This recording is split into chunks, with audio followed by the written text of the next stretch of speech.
Hey guys, Mark here, and I swear I'm not trying to become an audio-based tech channel, but there have just been a lot of really good audio-related tech releases lately, and I just want to try them all out. So today I've got the brand new LG XBOOM Go speakers in the house, the PL2, PL5, and PL7, and they're a lot different than last year's PK series, so I wanted to talk about them. LG sent them out to me for review, but as always, they didn't pay me to make this video, so I'm free to say whatever I want, good or bad, and there's a mix of both here, so let's get to it. There's a lot different with these XBOOM speakers design-wise this year. This time LG has opted to go with a much more pill-shaped, rounded look as opposed to the boxy look of last year's models. I think the design is a lot cleaner overall, and I'm a fan of it. They've also got this similar midnight blue kind of color as the Razer Opus I just reviewed, which is pretty cool. This time around, the passive radiators for bass on the sides are much larger and round, and I really like how this looks, but it might cause some problems with durability since these protrude past the rigid chassis of the speaker.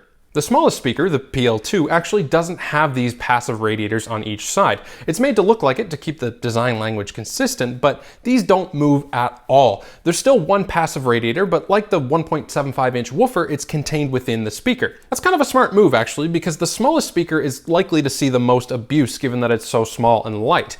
Instead of the radiators, the PL2 has the Type-C charging port, 3.5mm port, and dual speaker mode button inside the cap where the right radiator would normally be.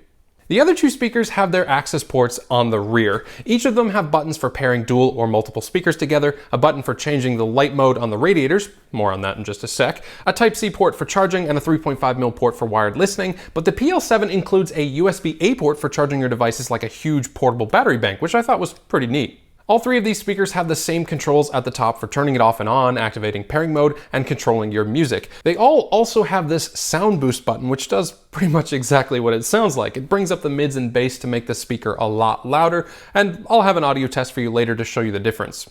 If you guys remember the previous PK series speakers, LG opted to put lights around the woofers in the front grille. On the PL5 and 7, they're actually around the passive radiators, and they look super cool. The PL2 doesn't have any lighting effects, unfortunately, but for the price, I don't think that's a huge deal. You can change exactly what the lights do and what color they are via the XBOOM app, and they'll respond to changes in the music when they're playing.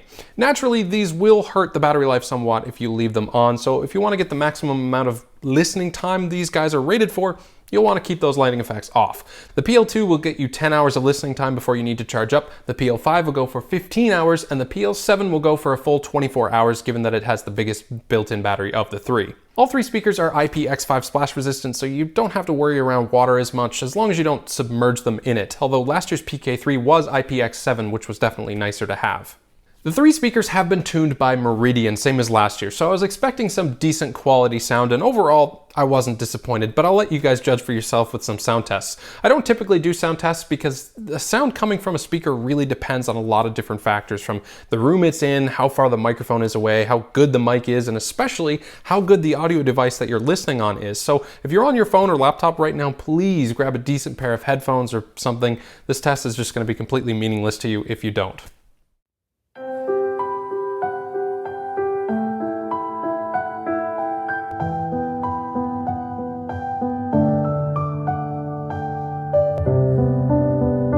There's some stains on your photo,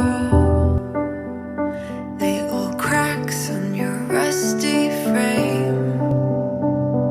Stuck in the mud, but it's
Okay, so all three speakers are definitely good, but as you might have guessed, they get louder and more full as you go up the line. Overall, the speakers sound decent, but they're definitely not for accurate listening. The bass is a little over-exaggerated and it can muddy the highs and mids at higher volumes. The best of the three is the PL7 as expected, but I think the PL5 brings enough sound quality to be the best value speaker for your money.